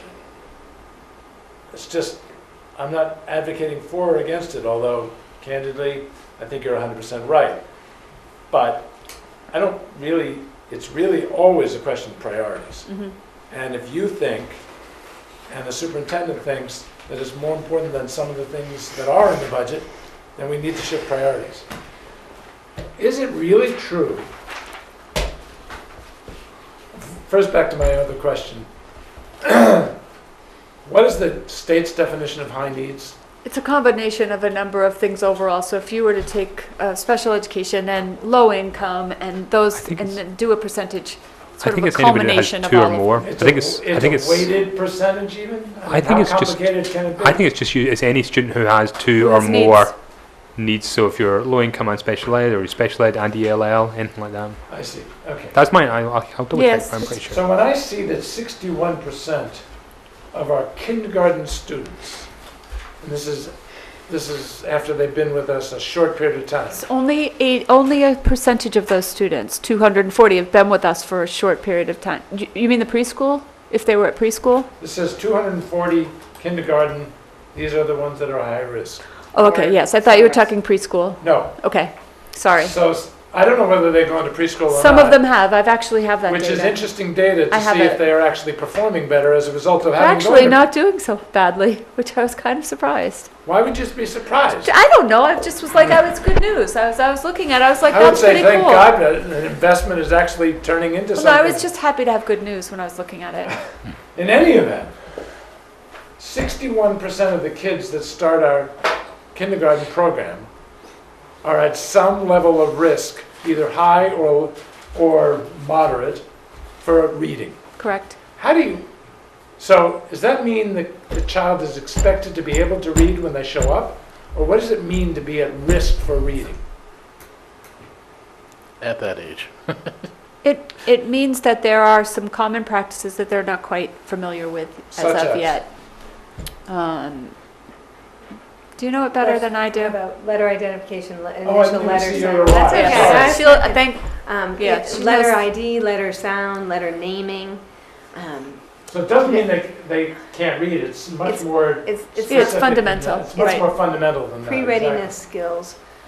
Things like even orienting a book and knowing that the pages go left to right, and those concepts of print, that, which way do you hold it so that you know that the print is, is looking at you the right way. What's upside down and Those- right side up. Right, so some of it is environmental exposure issues, some of it is learning issues, but they're coming in, not necessarily with foundational skills, or coming in at a place that we have to take them Does- from that place up. Does 61% strike you as extraordinary? I think I'm it's just, given that I'm new to this composite of children. But you're not new to education. No, it hits me as high, me too. but I also thought that it was I thought it was a bit higher than what I anticipated coming in, knowing I was coming into Wareham district.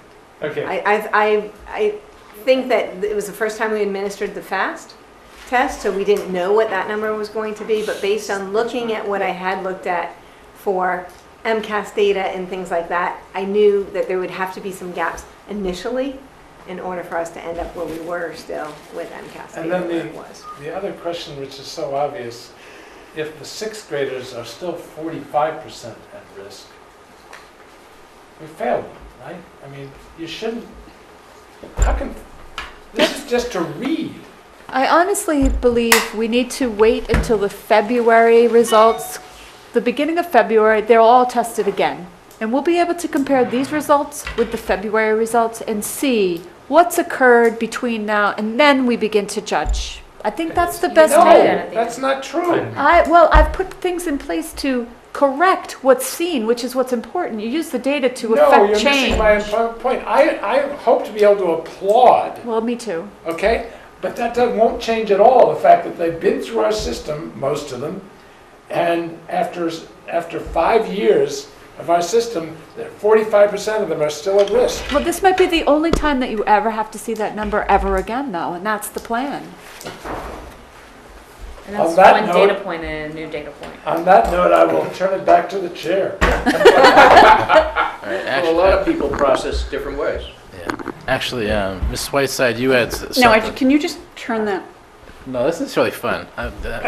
Ms. Fugan, I got it. Miss Fugan, Now give him that dirty look. So love that look. Seriously. Okay. I've forgotten what I was going to say. Good. There's 3 of them. They all do the same thing. You want me to go until you remember? Yeah, go ahead.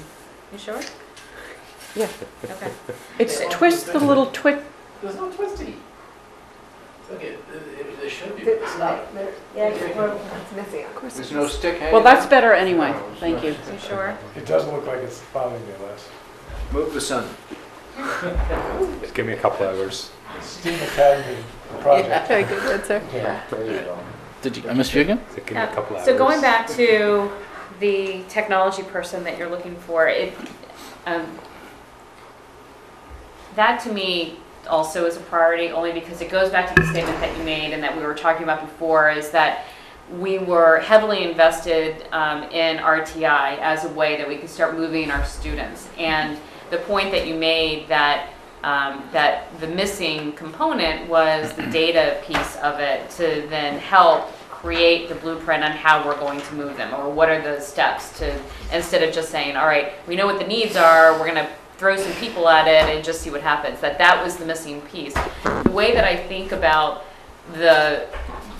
what we're trying to do, and you've heard it with every single presentation, that technology is a priority to infuse into our community, into our district. If we don't have that person, is that going to be an investment that also suffers because we don't have that person to kind of lead and have a top level view of here's what's needed from an educational standpoint, here are the best technologies that are out there, now we need to marry the two and go forward. There is currently not a position or a skill set within this district right now that we could just say, that's your responsibility. No. So do we basically say, and this, again, we're not even to level 2 or level 3 of this budget process, but I hope that I continue to hear more about that, because I am so afraid of any investment that we make in technology without having this person to make sure that it's used in the most efficient way as possible, and that we have the best technology, and that our district is going to use it the way that it's supposed to be used. Otherwise, you buy more chalk. Correct. That's it. That's my concern. Like RTI, like the other things that we tried to implement, without the one missing, the most important piece that was right there in front of our face, which was we didn't have the best data. When, and Mrs. Whiteside will back me up on this, when we decided many years ago that we were going to go to power school, and I remember going to training for power school when it was in its infancy, and we were running power school off of thumb drives. There were 4 teachers at the high school and a couple at the middle school that did some training, and they taught us how to use power school. And these people were our go-to people. We had technology people, one of whom was at one time an assistant principal at the high school who went to training and learned power school.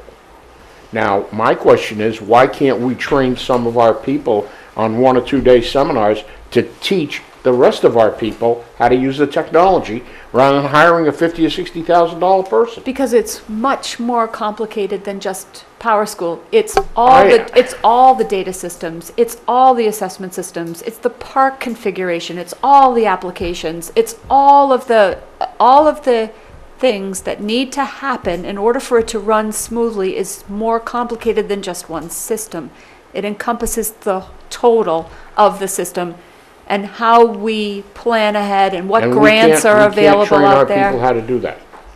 It's, the person that I would think about would have Google certification through Google, has done, is educated in education technology, has been a teacher, understands those elements. So I'm just saying that there are significant differences in a district with that position versus this district without that position. So once that person has trained our people, then what do we do with them? Well, because it doesn't end. It never ends. This is going to keep moving a lot faster than even we're able to. It's not static. Okay. Jeez. Yeah, Mrs. Vugan. So the point that I would just make when it comes to this position, it's kind of like when you are running a manufacturing company, and that there are different pieces. You basically have a project manager that's responsible for looking at the whole to make sure that that everything happens the way that it should. So with this position, to me, it's not just if all of a sudden we take one piece of technology and we train staff that then train other staff, and then all of a sudden we implement another technology. We can't burn them with the same thing because they're already working on that technology. And they go over here and we ask them to do another one, and another one. There's no coordinated effort across the board of that here is the need, here's how technology can help that need, and here's the process by which that we will implement that technology. You can still use staff to save money to do the training, but it's the coordination piece that we're missing, and how we are not going to continue to use technology in an efficient manner unless we have that position. Mrs.